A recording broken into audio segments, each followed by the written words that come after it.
Hello, cabbage பொரியல் என்னோடய ஸ்டைலில் எப்படி பண்ணுறதுன்னு பார்க்கலாமா? இன்க்ரீடியன்ட்ஸ் நோட் பண்ணிக்கோங்க. ஃபஸ்ட்டு பார்த்தீங்கன்னா கேபேஜ் சாப் பண்ணி வச்சுக்கோங்க. க்ரீன் சில்லியை லைட்டாக ஒரு கோடு மாதிரி போட்டு எடுத்து வச்சுக்கோங்க, கட் பண்ணி. அப்புறம் ஆனியன், கறி லீவ்ஸ் இதெல்லாம் தான் தேவை நமக்கு. கார்லிக் வந்து ஒரு 4 இல்லை 5 அந்த அளவுக்கு மட்டும் எடுத்து லைட்டாக அப்படி நசுக்கி வச்சுக்கோங்க, தோலை உரிச்சிட்டு. பேன் வச்சுட்டு ஹீட் ஆனதும் ஆயில் போர் பண்ணிவிட்டு கடுகு, உளுத்தம்பருப்பு, கடலைப்பருப்பு நல்லா போட்டு வதக்கிக்கோங்க.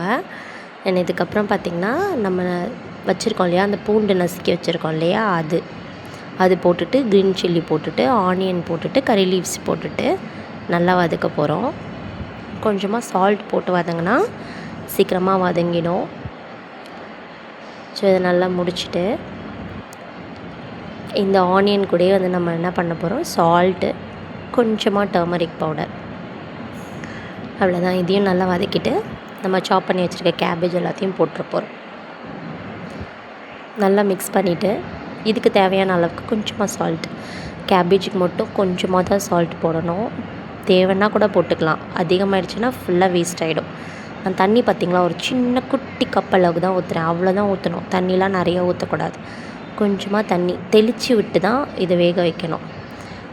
மூடி போட்டு சிம்மில் விட்டு ஒரு 2-3 தடவை மூடி ஓப்பன் பண்ணி கிண்டிங்கன்னா சூப்பராக கேபேஜ் பொரியல் ரெடி ஆகிடும். ஆஃப் பாயில்டாக சாப்பிட்டா இன்னும் சூப்பராக இருக்கும். என் வீடியோ பிடிச்சிருந்தால் மறக்காமல் லைக் பண்ணிக்கோங்க, சேனலை சப்ஸ்கிரைப் பண்ணிக்கோங்க, இன்ஸ்டா ஐடியை ஃபாலோ பண்ணிக்கோங்க. நெக்ஸ்ட் வீடியோவில் பார்க்கலாம். Tata, by.